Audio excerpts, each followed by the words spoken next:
حکومت نه څومره متاثر یې تاسو؟ موجوده حکومت خو دوسته چا پورې بس کپړې او جامې او اسکټ جاکټ هر څه پرې نه خو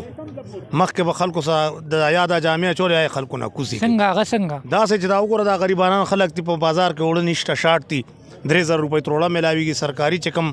کوټه باندې راځي هغه د نش برابر وي یا نیمو خلکو ته رسي نیمو ته نه رسي دې نه علاوه وګوره بازار کې هر څیز ګران دی پیاز نن په 250 روپۍ کیلو دي دا قریب سړی خوړی شي مخکې به خلکو یې پیاز ټماټر سره به وخورو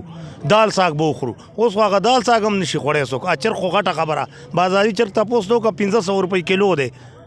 هغه کونه کسان وي هغه په 1500 روپۍ کیلو دی تش بوس خوراک دی هم په 1500 روپۍ کیلو نو دلته به عوام بس خوري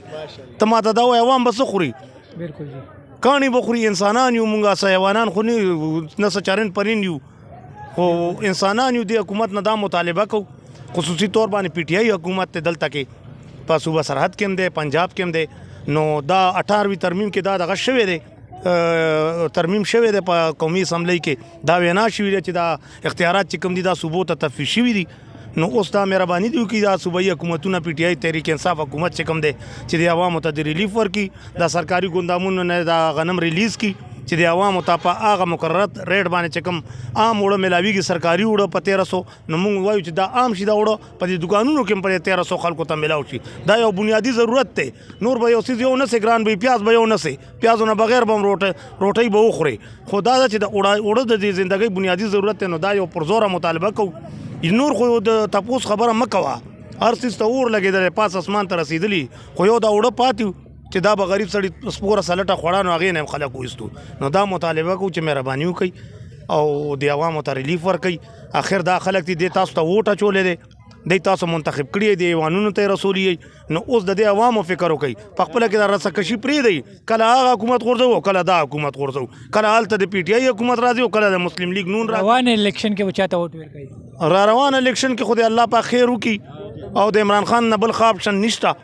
او ان شاء الله تعالی عمران خان ته به ورکوو چې هغه 400 ودرېږي ان شاء الله تعالی د پی کې 62 نه که هغه دا موجوده ایم پی وي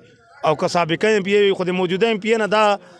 امید هم ساتو چې دا 13 کالونه چې دی بالکل په شهیدو کې ننوتې دی او دا سرکاري فنډونه یا هر څه مراعات دی چې په دې علاقه نظامپور او په دې خوړه باندې بند کړي نو دا د ریلیز کړي مونږ ته او زمونږ دا نیمګړي ترقیاتي کارونه مثال په طور باندې دا ګیس دی نو دا خو بهانه ده چې په وفاق کې حکومت ته د فنډونه خو پخوا نه ریلیز شوي نو دا د موږ ته ترسره کړي زموږ کیټګري ډي هسپتال دی په نظامپور کې زموږ د نادره دفتر اعلان شوی دی په چرپاڼۍ اډه کې دا د موږ ته وکړي دې نه علاوه چې کوم زموږ سړک باندې ځای په ځای سیفټي نظام نشته سیفټي والونه نشته روزانه کله ټرک کله موټر کله یو شی کله بل شی موټر سایکل والا غورځېدلي نو دا سیفټي والونه دي موږ ته تعمیر کړي دا روډ باندې چې کوم او موږ د تحصیل ته ښه آمدن ورکوو ښه رایلټي ورکوو د معدنیاتو په مت کې زموږ د علاقې نه وافر مقدار باندې معدنیات روزانه وځي موږ دا مطالبه هم کوو چې تحصیل ته هم دا حق جوړېږي چې موږ ته کوم ځای په ځای سلایډینګ کېږي زموږ نظامپور روډ باندې چې کله باران وشي ځای په ځای غر راغورځېږي دی چې کومې ډانګې والي هغه هم